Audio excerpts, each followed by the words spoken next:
All right, so one of the other things we need to go over about definite integration is a thing called u-Substitution. Now, u-Substitution is basically the exact opposite of the chain rule for derivatives. So essentially you have this composite function, f of g of x, and what you're going to see in somewhere in this function, hopefully, is the derivative of g of x, and you're also going to see, of course, the dx at the end. Now, what we're going to do is we're going to try to switch out this g of x for something simpler, a variable. In this case, we usually use the letter u. It's just the way we do it. And so what we're going to do is we're going to switch the g of x for u, and we're going to take the derivative of u and switch that for d of u. Now, that's going to combine all of this stuff. So the derivative of g of x dx is actually going to become the du. The other thing we also need to pay attention to is we also are going to end up switching the bounds of integration. So that's an important thing. That is a very common mistake that people make as they go through and do these problems, is they don't switch the bounds. So please, please, please, please, please make sure you do that every single time. Now, I'm going to go ahead and look at 3 examples, and I'm going to try to work them out with you guys so that we can make our way through these problems together. So the first one, we have to do the definite integral, I forgot the 0 down here, from 0 to 1 of e to the x squared times 2x dx. Now, here's what's going to happen on this one. So we're looking for a function inside of a function. Now, hopefully the thing you pick up on is normally when we have an exponential function, it's just an x up here in the corner. So what I'm going to do is use that x squared as the function inside of the exponential function. So I'm going to switch it out and do u equals x squared. So now that I've made that decision, what I'm going to do is take the derivative of that. So the derivative of u in terms of x, where x squared, we're going to get 2x dx. Now, the wonderful part about this problem is that if you notice, we've got 2x dx in the problem. So it's a clean and easy switch. So that means we're going to take this e to the u, because I'm switching x squared for u, and that's 2x dx becomes du. And that's going to be my new integral. Now, I'm still going to check to make sure I do my bounds correctly. Now, all I have to do is take 0 and 1 and plug them in here. So, let's think about it. 0 squared is still 0. So my lower bound is still 0. I'm going to go ahead and do 1. 1 squared is still 1. So my bounds here did not change. Now, they're not always going to change, but be careful because they do most of the time. Now that I've got that taken care of, hopefully you remember from your definite integral facts that e to the u du in the integral just stays the same. It's e to the u. So we're going to do e to the u from 0 to 1. So now I'm going to plug that in. E to the 1 minus e to the 0. E to the 0 is just 1, so it's e minus 1. That should be about 1.718 and some change. But so that's the exact answer, is e, and you can't really see that minus very well, e minus 1, or e to the first minus 1. Okay? Now that I've got that taken care of, I'm going to go ahead and look at the next example. So the next example says we're going to integrate from -1 to 1 of x times 5x squared plus 4 to the third of dx. Now, this one's going to get a little bit harder. So here's what I'm going to do. Again, I'm looking for a function inside of a function. Hopefully you guys are starting to pick up on this and see that it's the 5x squared plus 4 inside of a cubed function. So that's what I'm going to switch out. I'm going to do u equals 5x squared plus 4.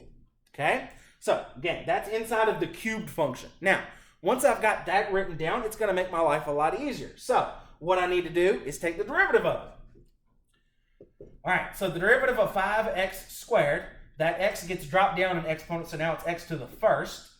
The old exponent gets multiplied by the coefficient, so it's 5 times 2, which is 10, and a constant just disappears, so it's just 10x to the first.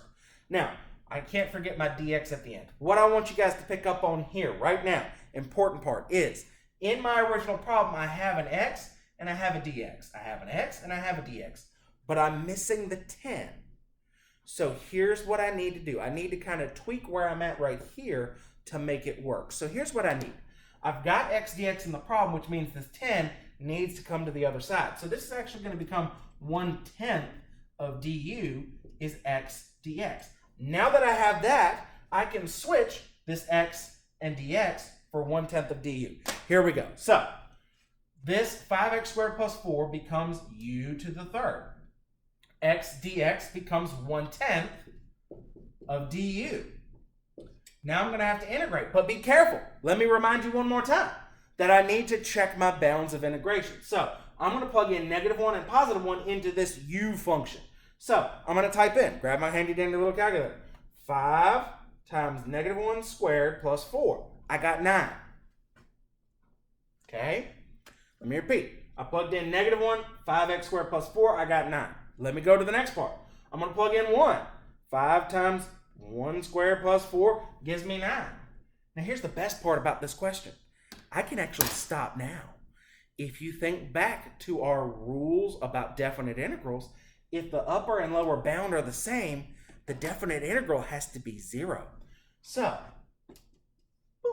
that's the answer. I already know it. I didn't have to go any further. I just had to make the u substitution to find the answer. Now, you can keep going if you want to, but I know that's the answer. Now, I'm going to go ahead and finish working out the problem just so you guys see the full process. But yeah, just remember that shortcut. It's very helpful. So, I'm going to take this 1/10 to pull it out. And then I've still got 9 as my lower and upper bound of u cubed du. Again, when you've got just something to an exponent, it's going to get brought up 1, so it's going to become 1/10 of u to the 4th, and I'm going to take the new exponent and divide by it. So it's going to look like that, and I would do my definite integral from 9 to 9.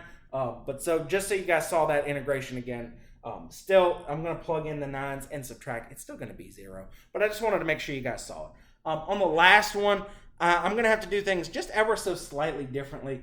In this case, the function that I want to use is actually the square root of x. And I know you're probably thinking, well, why am I choosing that? It's not really a function inside of a function. Well, it sort of is, because this square root of x is actually gotten squared inside of this function over here. So that's what I'm going to do, is I'm going to switch this out. U equals the square root of x. And so what I'm going to do now is I'm going to go ahead and take the derivative of it. Hopefully you remember that the square root of x is x to the 1/2. Okay? So that means du is going to be, and bear with me for just a hot moment, it's going to be x to the -1/2, because I'm taking that exponent and dropping it down by 1, and now I'm also going to go ahead and multiply by its original exponent. So that means, and remember, negative exponents means it goes to the bottom, so it's going to be 1/2 times x to the 1/2, which is the square root of x dx. Now, that's not a very pretty function, but so here's what needs to happen. So I'm going to take this part. Now notice, I don't really have a whole lot of this information up here. I have the square root of x. I have it. But so what I'm going to actually do is I'm going to try to move some of the rest of this stuff over to the other side so I'm dealing with. Because notice, there is no 1/2 up here, so I need to kind of move it around so it's with the du. Okay, so I'm going to multiply by 2, and I'm going to have du equals 1 divided by the square root of x dx. Okay? Now that's very, very helpful to me. That helps me get the rest of the way further. So what I need to worry about now is how can I kind of use my problem up here to finish the rest of the problem. So one of the ways that I'm going to do that is I'm going to look at this, again, this square root of x. So in this case, if I have the square root of x and I have this dx, I need to kind of tweak it so that it looks a little something like that. And so here's what I'm going to do.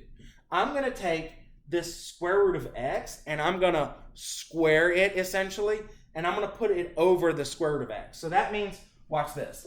I'm going to take this square root of x and I'm going to essentially square it and put it over the square root of x. That way it becomes this part of the derivative, okay? And then that's going to be 6 minus the square root of x squared dx. All right, and I'm going to go ahead and move my camera over a little bit just so you guys can see it a little bit better. Okay, so now I've got my square root of x on the bottom and I've got my dx over here like it needs to be. So now I can go ahead and start trying to switch it out for this 2 du. Okay, so that's going to become u squared, and that's going to become 6 minus u squared. There's my du, because I'm switching the square root of x dx, the square root of x on the bottom and the dx for 2 du, okay? Now, the other thing I need to make sure I remember to do is check my bounds of integration. I haven't done that yet, so I need to now. Now notice, I'm going to take the square root of 0, which is just 0. So the bottom bound didn't change. But then I'm going to take the square root of 4, which turns into 2. So that one does change. Now that I've gotten that figured out, I'm going to take my 2 and I'm going to pull it out front. And I'm going to go ahead and multiply this stuff on the inside so I can go ahead and finish the problem. So that's going to become 6u squared minus u to the 4th du. Okay, so here I go. 6u squared is going to become, and I'm going to try to write this out, 6u squared is going to become u cubed, and I'm going to divide by 3. So 6 divided by 3 makes 2. On the other part, that u to the 4th is going to become u to the 5th, and I'm going to divide by 5, and I'm going to integrate all of that from 0 to 2. Okay? Now, at this point, I'm going to go ahead and just write it out, and I'm going to do 2 times, 2 times 2 cubed minus 1/5 times 2 to the 5th, and then all of that is going to be, excuse me, I'm putting a bracket in the wrong place. All of that is going to be minus 2 times 0 cubed minus 1/5 times 0 to the 5th, and all of that is times 2 out front. Now, again, since I'm using 0 back here, that doesn't really matter. I just need to worry about this stuff out front. So let me go ahead and just type that into my calculator and see what happens. So I've got 2 on the outside times 2 times 2 to the 3rd.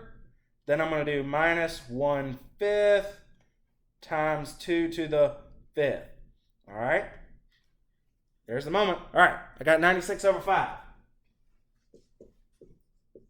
So that right there is my final answer. That's it as a fraction, which is known as 19.2 as a decimal. Hopefully that helps explain some interesting examples using u-substitution. Again, I used one where it was very straightforward. The dx was already in there. I used one where I had to manipulate it just a little bit, and I had one that was a little bit more tricky with that square root. If you guys got any questions, please feel free to let me know.